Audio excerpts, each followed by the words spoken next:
Restricted stock.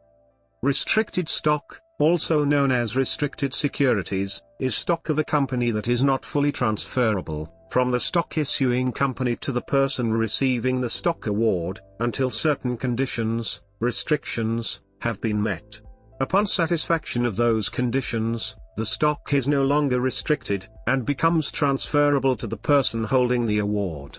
Restricted stock is often used as a form of employee compensation, in which case it typically becomes transferable, vests, upon the satisfaction of certain conditions, such as continued employment for a period of time or the achievement of particular product development milestones, earnings per share goals or other financial targets. Restricted stock is a popular alternative to stock options, particularly for executives, due to favorable accounting rules and income tax treatment. Restricted stock units, RSUs, have more recently become popular among venture companies as a hybrid of stock options and restricted stock. RSUs involve a promise by the employer to grant restricted stock at a specified point in the future, with the general intention of delaying the recognition of income to the employee while maintaining the advantageous accounting treatment of restricted stock. Vesting conditions. Typical vesting conditions for restricted stock awards in venture capital-backed startups may include the following. History.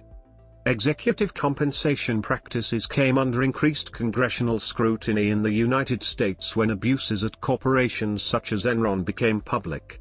The American Jobs Creation Act of 2004, PL 108-357, added Sec.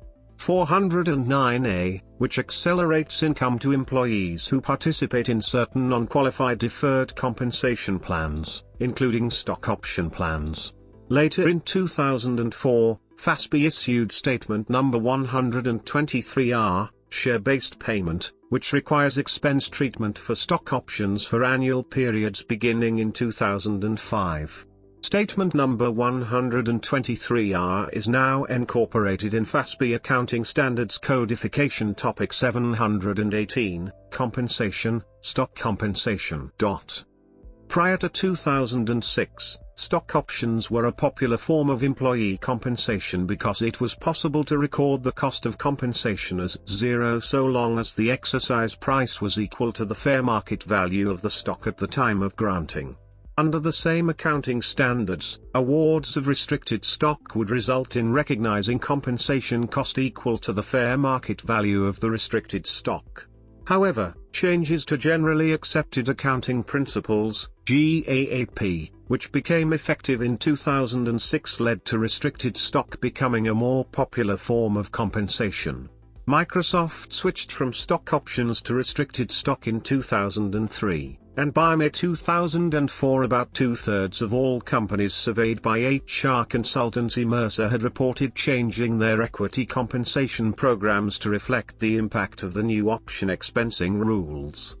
The median number of stock options, per company, granted by Fortune 1000 firms declined by 40% between 2003 and 2005. And the median number of restricted stock awards increased by nearly 41% over the same period. Expensing rule drives stock awards. Compliance Week, March 27, 2007. From 2004 through 2010, the number of restricted stock holdings of all reporting executives in the S&P 500 increased by 88%. Tax treatment. United States.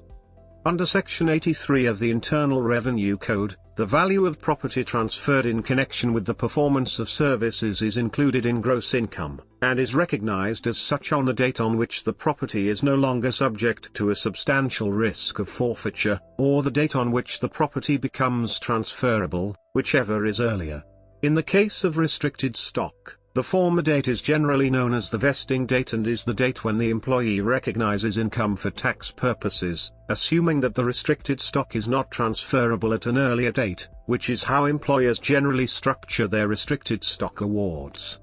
Employees pay income tax on the value of the restricted stock in the year in which it vests, and then pay capital gains tax on any subsequent appreciation or depreciation in the value of the restricted stock in the year in which it is sold. A grantee of restricted stock may make an 83B election to recognize the income from the restricted stock grant based on the fair market value of the restricted stock at the time of the grant, rather than at the time of vesting. This is often desirable to minimize income tax liability when the restricted stock is granted at a very low value, but is risky in that the tax paid on the stock award is non-refundable even if the stock does not ultimately vest. Other countries. Revenue authorities in the United Kingdom and the Republic of Ireland have issued guidelines on the taxation of restricted stock and RSU awards. Valuation. Restricted stock is generally incorporated into the equity valuation of a company by counting the restricted stock awards as shares that are issued and outstanding. This approach does not reflect the fact that restricted stock has a lower value than unrestricted stock due to the vesting conditions attached to it, and therefore the market capitalization of a company with restricted stock outstanding may be overstated. However, restricted stock has less of an impact than stock options in this regard, as the number of shares awarded tends to be lower and the discount for illiquidity tends to be smaller.